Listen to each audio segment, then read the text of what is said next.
Welcome back to Dialogue. Ellis Kojo here with you in our beautiful Ottumwa studios, joined by Blake Smith, financial advisor, local face of the GOP. Let's shift over to the economy and the Dow Jones. Crazy week this past week. How roller coaster ride. It was at an all-time high just a couple weeks ago, and then it dips to an all-time. It makes a historic. It goes down historically over one day. So why is it bouncing up and down so much in your eyes? Yeah, there's a couple things to that. So one, we all know markets go up and down.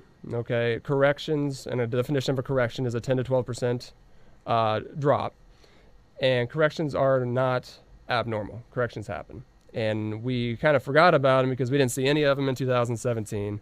And so essentially what happened was that the reports came out that unemployment was down and that wages were going up, and anytime that happens, we start getting worried about inflation. You know, you always hear, why can't the economy just be great and the markets go up all the time? Well, the cost of goods and services go up and inflation increases.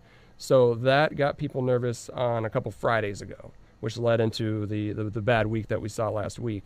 And so we had fears of inflation, yields were increasing, we had some computer algorithms that do a lot of lightning fast trades that saw the rise in the VIX, which is the volatility index.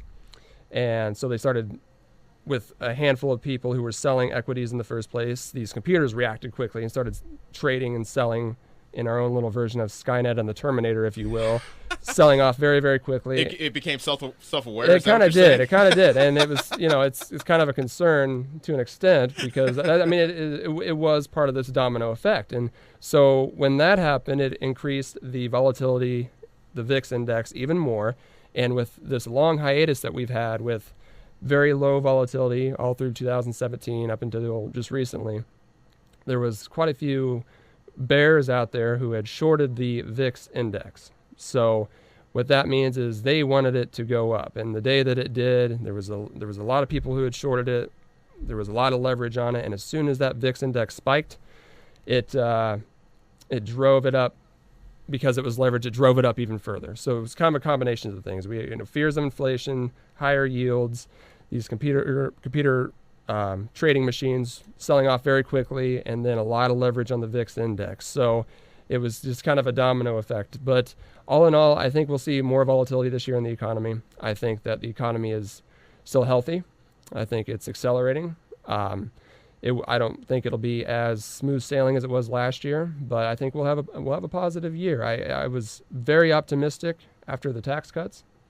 I'm now just optimistic because recently the federal government didn't cut spending in any way to offset these tax cuts. This is a classic Republican issue that we've only increased spending, and now we're cutting taxes, and we might have a big problem in the future to add on to the problem that we have now. So that's something that needs to get reined in.